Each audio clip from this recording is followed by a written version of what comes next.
check out the flange one next. And I've had some help on this with some folks at Fractal. So this first one, you know, is actually, why don't you give me that cable real quick? Yeah. Because this is kind of a single coily Telecaster thing. Let's hear you play. Everybody's going, wait a minute, I've never seen him play on one of these before. So this is my Guthrie Govan guitar. It's Guthrie Govan guitar. It's so cool, and it's got a single coil switch on it. But so, you know.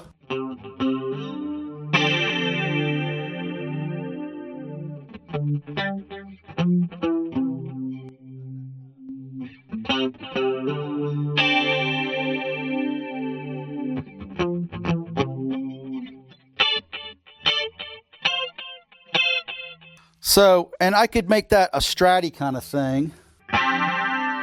Different sound. I like this telly thing in the middle. Yeah. So, you know, you could do that kind of thing on here, all right? So the other one is called Starship Worm, and when I do this, I think about Steve Howe and Yes, and the song Worm, right? So it's sort of like it sort of sounds like this. You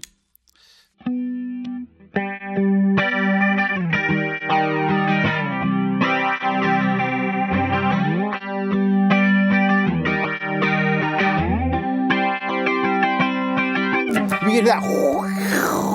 That's such a cool flanger sound, you know, to me. So I really like that one.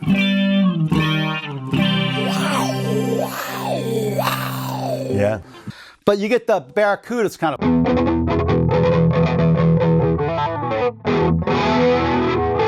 That's another kind of sound, and then you've got the kind of the Rush sound.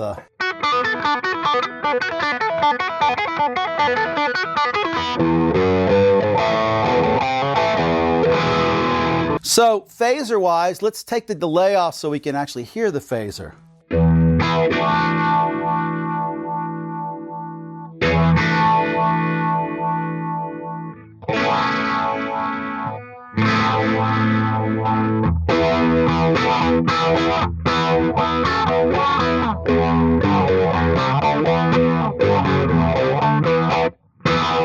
That's like Sick Again from, you know, Physical Graffiti, but.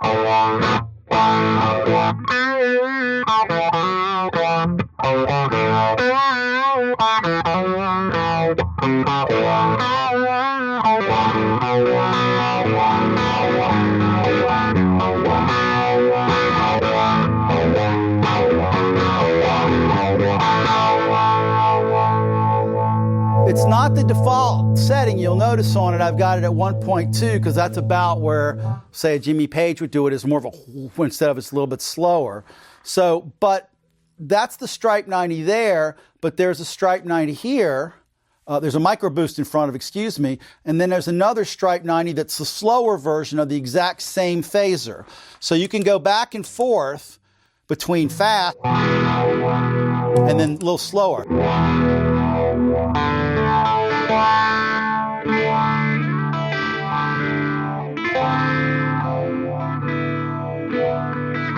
That kind of slow thing. Yeah.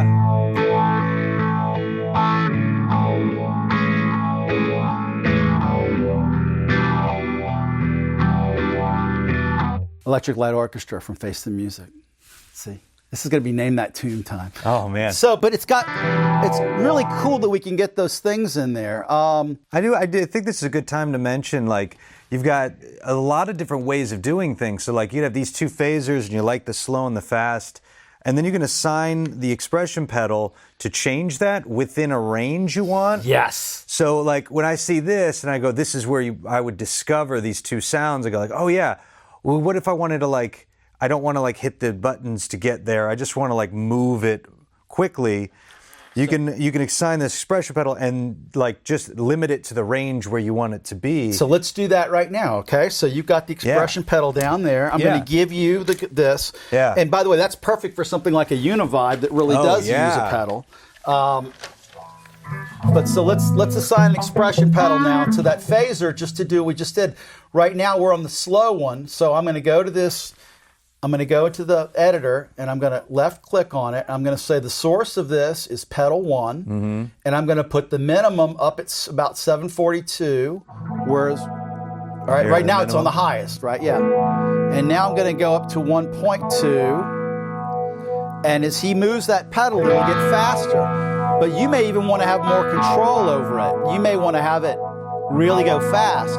So you get to control it. The other cool thing about it is if you go into expert edit mode, you can determine how fast or slow it goes up. You can actually control the scale and the slope of it, see?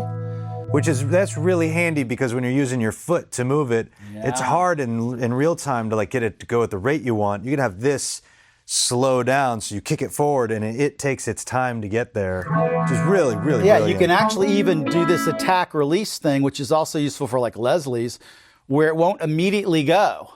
So you hit it and it slowly takes maybe a 0.4 of a second to actually go where you want it to go. It defaults down here. So I love the fact that it's that programmable. So that's a cool thing with phasers. So we're not going to save that, but that was fun to play with. And then there's something that Nick knows pretty well.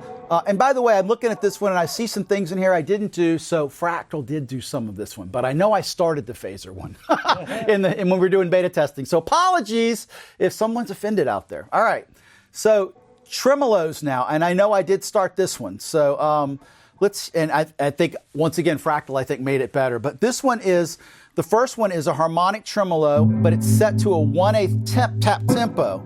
So if Nick wanted to on here, he could tap the tempo out of what he wanted the tremolo to be, but it's just defaulting it. Yeah, there you go. I know what you're going to play.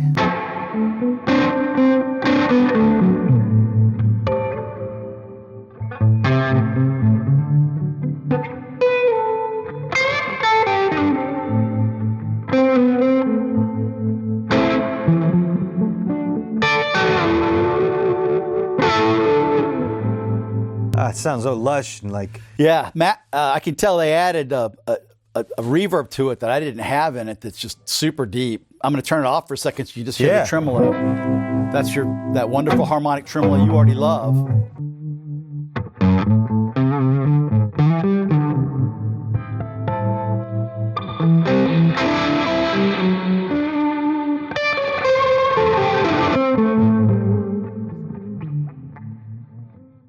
I was going through reverb types. That's why all that noise happened. Yeah, and I love that, like in a record or in a show, when like you get a lush reverb and then you take it away, and all of a sudden your guitar just goes. Sprang. Yeah, it's like sometimes it's cool for pedal 2 to have it as a wet dry pedal, and you blend in the amount of echo or reverb you want at any given time. That really works well. Yeah. So here's the bias tremolo, kind of faster.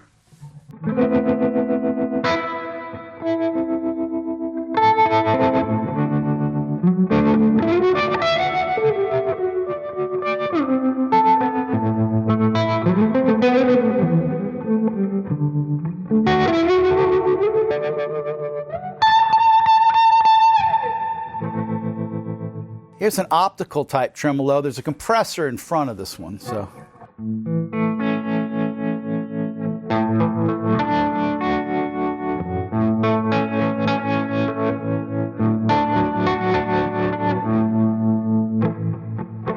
This feels vibey, just kind of. It's cool. This is a choppy one. This is more of a like.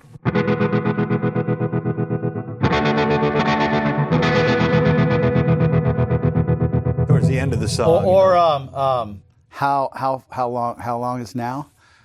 Oh, the Smiths, the ba ba ba ba ba ba ba ba ba. You are the star. No, man, I can put that on YouTube. You are an encyclopedia of. Well, I think this could turn very quickly into a game of guess that tune, but that's the fun, right? Yeah. This is a baritone, so there's a couple of different tunings. This is a B baritone, so it's.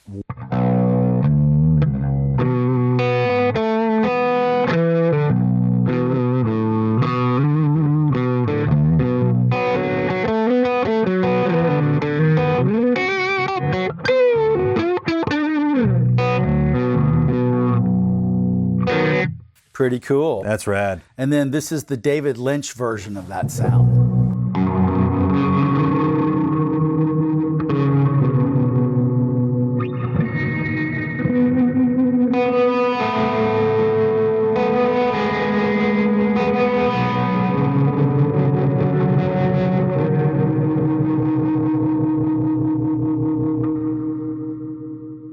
Well, that's the idea too. This is like tone exploration stuff. I mean, the part of this whole thing about the fractal universe to me is that it's supposed to inspire you. You're supposed to find things as, ooh, and it makes you kind of play a certain way that you're like, oh, cool, I love this, you know? I see use for this.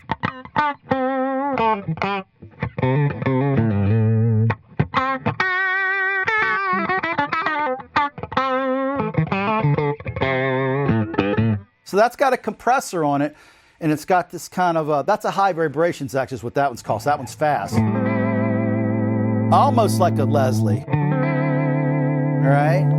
So that's one. This is because they have a new algorithm that does this in the chorus model. They've got new vibratos that we're checking out. So this one's a little fatter. And this is the one I kind of did to refer to Shane because it's got a little drive on it. It's kind of a C6 sound in a good way.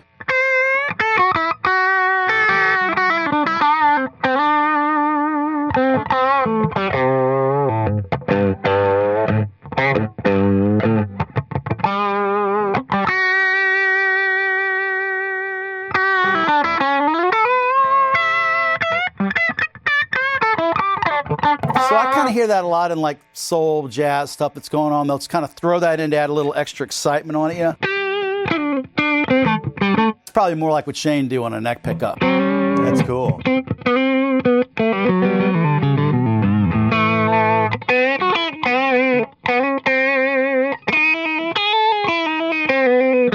think I'm feeling sick, you know?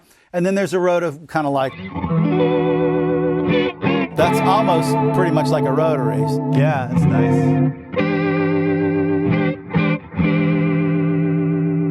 And again, in this particular preset, there's a compressor on it you can get rid of. There's a drive pedal where you can try some other drives, like here's a fuzz. And that's kind of fun, yeah. You know, I mean, the point is, they're not all, you got to check the other things that are in here out, you know, because they do different things. So, you know, so.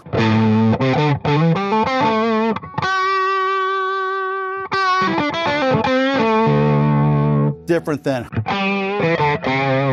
And I might want to do something like throw a clon in here, right? So I find the clon. And I like to do the clon like about like this. It's just a little bit. And I turn the treble back. And then I turn the level up just a little bit. And I think that's pretty close to how I do it. But then you hear it's louder, but it also is kind of fatter.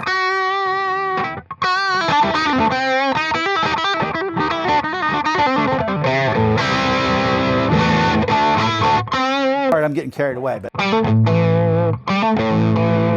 Yeah, but that's the idea, you know, you get lost in this stuff. You find cool stuff. So I did a few other presets. We're going to go into the Two Rock now. We've been in the Bogner for a little bit. So see how that feels. This is a Stevie Ray Vaughan kind of, just a couple of things that he would use with his, of course, great big amps. And what this does is the wah is on right now. All right, so the heel back turns the wah off. I usually do my toe down to turn the wah off, but for whatever reason, they did all the factory presets where the heel is back. So that's why the wah came on when we started. There's just a little compression on this that is actually blended. It's parallel compression. So that's all it's doing is it's just adding a little bit of extra lift. You wouldn't notice it much if I turn it off, but you'll notice it some. It's just adding some clean sustain to what you're doing. So, but this is what he probably is known for, is a little bit of the Tube Screamer grit.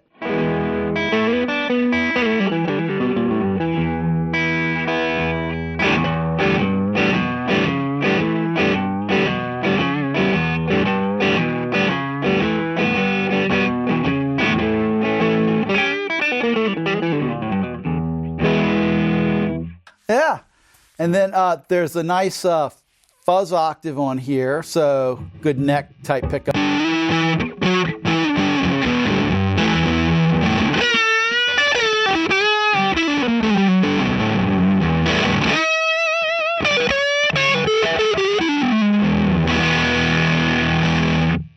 That sounds pretty good to me.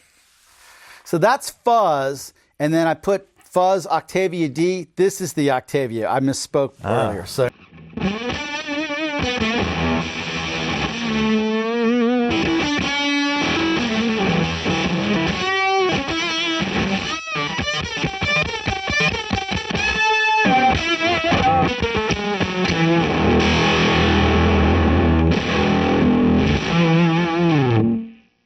So this is a kind of a couldn't stand the weather or cold shot kind of sound. Give it a cold shot. Oh, yeah.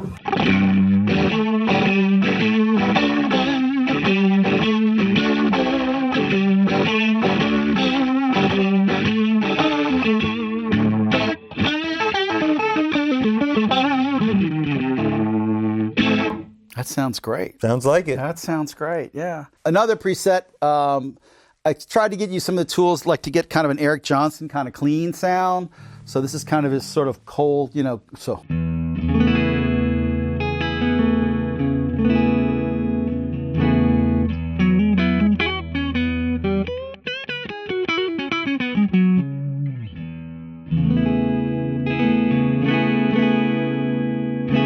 then he adds a little grit, you know, and gets his pickup, neck pickup.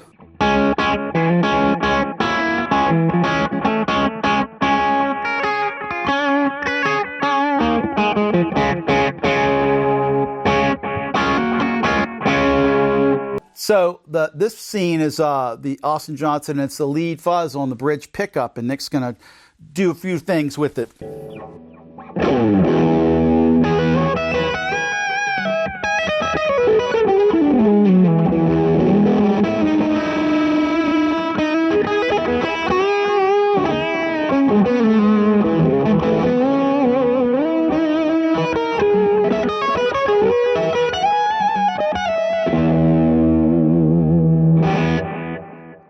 That's great. That's what it's supposed to sound like. Really? So, and there's a fuzz scene on here as well. So that's pretty cool. So this is the Lowell George slide preset. And Nick, who's a great slide player, is going to play some of this. The first scene is two 1176s. And again, you'll hear him when he sustains the note. The longer he just sits there and holds it, the more it'll start to sustain on itself. And then the two J-Fets are the scene 2, which is just a different flavor of the same thing. So go ahead, give it a shot, Nick.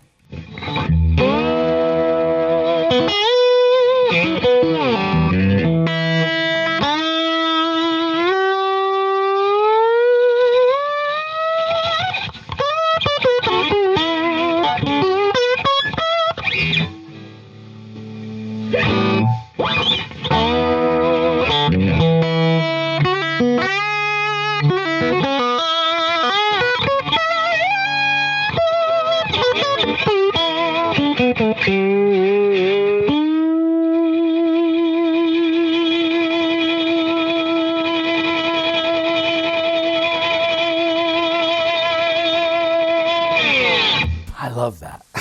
They just go forever. Yeah, let's try the scene 2 just to see how it feels, if it's a little different. You may like this one better, you may not. Just another way of listening to it.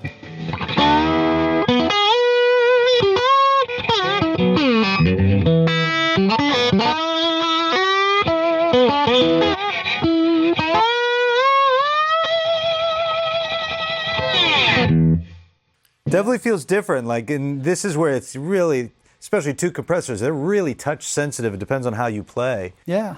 Yeah, this one's got the J-Fets are set up a little bit differently in terms of what they do. It's always the first one is maxed out, like as a limiter, and the next one's just kind of acting as kind of a regular compressor. So on this one, it's like you can see it's an infinite ratio on the 1176s and then just sort of 4-to-1 on the second one. So you can tweak it to taste. I mean, it wasn't as loud as we thought it should be, and that's because people have different amps, and they were trying all this stuff. I mean, I would have probably had that a lot louder as a preset.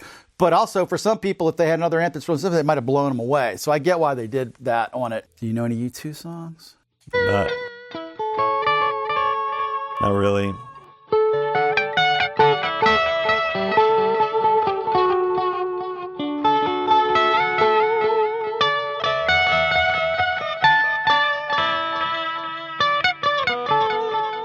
Yeah. Some in that vein. Yeah. No, so I mean, I like, well, it's like, when I did this, I was thinking of.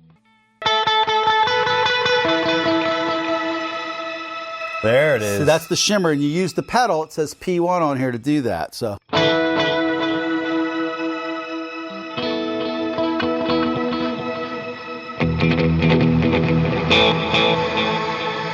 kind of cool. So here's a preset I didn't do, but I think it's super cool. And this is a Dweezil Zappa, Matt Bacone inspired preset from the kind of like the freak out pedal.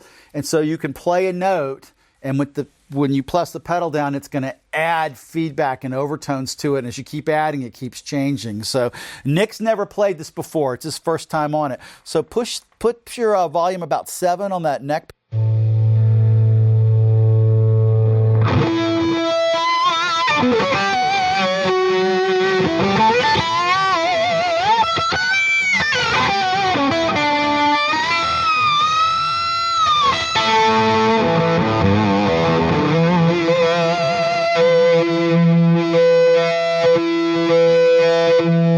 Wow, it's like it really pulls each of those overtones and emphasizes. It's brilliant, isn't it? So that's really just cool. hold one note up high and then just slowly move the pedal down, and you'll hear an overtone, and as you move it down, you'll hear another one, and then it's just like you're in front of an amp that's freaking out. So give it a shot.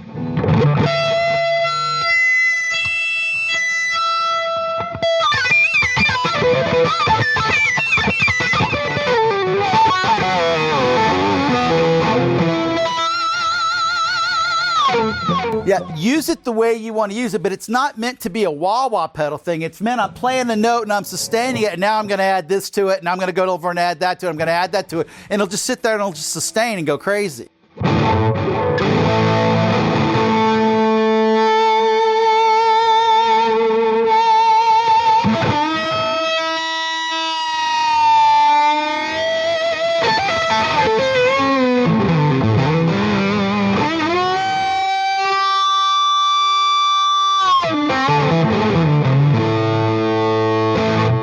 I know who's using that on New Year's Eve. His gig. Now that he's discovered it. But think about it. You're in a bar band and you got a song that maybe has like, I don't know, Don't Fear the Reaper, or something that's got this long drone. You can get feedback forever at a low volume now. That's cool. With that pedal. And that is so cool. So check out that FeedBaq Mach3 one. That was worth mentioning. So, Nick, we went through a lot of factory presets. We'll edit a bunch of this, but it was pretty cool, and it was great to hear you play all this stuff. And for the first time, you were like, it was really great to see you react to, oh, this makes me want to do this, or this makes me want to do that. Yeah, going through the presets, like sometimes I'm trying to get something specific, and sometimes I'm going, what's that do? Ooh, that's neat. And sometimes they mix together. You're like, I need to do something, and you get started exploring and go, ooh, then you discover something new, Yeah. That's the beauty of the box, right? Yeah. It's a box of inspiration is what it really is. Yeah. And then it can be like your workhorse or a creative tool. Like, this is really fun to go, like, I didn't know what any of these sounds were going to sound like until you hit the button and said play. And that's why I did them as factory presets, because I didn't want just people to pull up the default drive and think that's all there is to it. Yeah. I know with a lot of these things you have to turn them, just like your Timmy drive. You know exactly how you like to set that. If you just put up the default, it's like, oh, it doesn't sound like my Timmy. Yeah. So you got to play with it. So what I try to do here is at least give you some ballpark pieces of where you could set these drives up. And again, for each one of these, you've learned already from us how to save them to a library if you like it, and then you can assemble your own sort of presets with that. So this was a fun holiday video of us just hanging out, kind of playing with the stuff. Yeah. The more I explore, the more I see the opportunity. And there's a balance between, like, there's still the want for, like, the old stomp boxes and that thing, but it's all in here. And you do have to dive in a little bit. And once you do, like, I went to rehearsal the other night and I was like, I think I got this right. Hit the button and it was like, oh, that's the sound. That was totally the sound I was looking for. That's great. I'm glad to hear it. Yeah, and I don't use it as I initially thought I would. I thought it'd be like, I'll just be in like pedal mode. And I actually end up switching between modes more often. And I see why you would want to work through the scenes, work through your presets. Because when you're in the moment, you just go, boop. Now I'm ready. And that's what its strength, I think, really lands there. Once you get the sounds, you go, there's a sound, and just play. Yeah, and the whole thing about it is it's so flexible. If that's what you want it to work for, we talked about this in the last video, if you want to just do it as a stomp box, it'll do that. But as you work with it more and more, you say, I really want it to work this way, and it'll work that way for you. It's flexible that way. The routing in it's flexible, how it works. Yeah, and how you use it will evolve with your understanding of it. You do it as a stomp box thing, you go, cool. And then when you go like, oh, I want some more sounds, then the world opens up. How you use it will open up as you use it more. Yeah, and you use this with other pedals too, and it's working great. So. Yeah, I've definitely been experimenting, mixing and matching, using the expression pedal a lot. I really like that. Oh, cool! I can't wait to see you do that at a gig. That'll be fun. Yeah. That's awesome. Well, man, thanks for doing this again. As you always, we always get good stuff done when we're together. So I appreciate it really much. And we'll check you guys out hopefully before the end of the year, but if not, in January with fresh video content here at that AustinBuddy TonePack Show.